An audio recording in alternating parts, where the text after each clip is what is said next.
Publication ce samedi par le sélectionneur des Aigles du Mali, Éric Sékouchel, de la liste des joueurs retenus pour les matchs éliminatoires du Mondial 2026 contre le Ghana et Madagascar, comptant pour les 3e et 4e journées. C'est une liste de 28 joueurs bâtie sur la continuité avec la présence de plusieurs cadres du dispositif.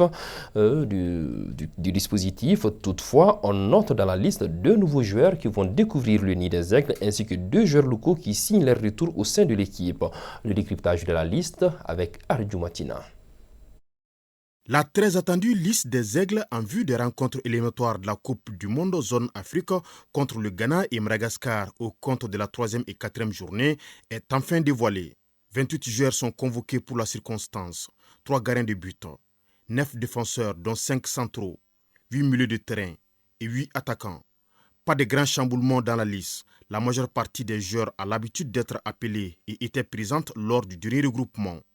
L'ossature de l'équipe nationale, sous l'heure Éric Sékouchel, est là avec la présence de plusieurs cadres, comme le gardien de but Djigui Diarra, les défenseurs Bokar Kiki Kouyaté, Sekou Niakate, Falaye Sako, les milieux de terrain Mohamed Kamara Tchamanché, Amadou Aïdara Doudou, Lassana Koulibaly, le Bressois Kamourou Doumbia et les attaquants El Bilal Touré, Lassine Sinayogo, Adama Traoré Malouda, Sekou Koïta et Nene Bitra d'Orgeles.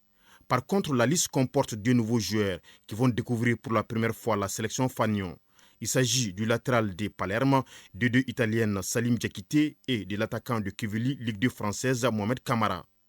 Déjà, je suis très content d'avoir ces 2 joueurs aujourd'hui dans l'effectif. Voilà, Salim est un joueur qui évolue depuis un petit moment à Palerme en Série B. Qui joue énormément de matchs, qui a énormément de temps de jeu. Concernant Mohamed Kamara, Mohamed Kamara à Quevilly-Rouen qui depuis quelques années enchaîne les bonnes performances aussi avec beaucoup de temps de jeu. Voilà, qui est un joueur qui est rapide. Les 2 rencontres à venir sont cruciales pour les Aigles, surtout celle contre les Black Stars du Ghana le 6 juin prochain à Bamako, où il va falloir tout donner pour remporter la partie. C'est une belle équipe du Ghana qui est très motivée aussi parce que je crois que leur capitaine a fait une sortie médiatique sur Talent d'Afrique où il disait qu'ils allaient venir à Bamako avec beaucoup d'ambition. Ça tombe bien, nous à Bamako on est sur un peu plus de 9 matchs avec 8 victoires et 1 nul.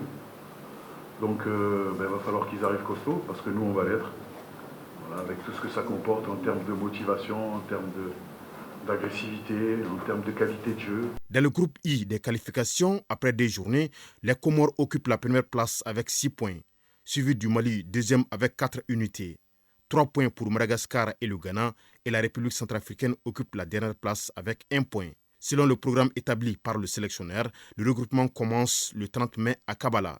Et après le match du 6 contre le Ghana, les Aigles s'envolent soit le 7 ou le 8 pour l'Afrique du Sud pour affronter les Barras de Madagascar le 11 juin.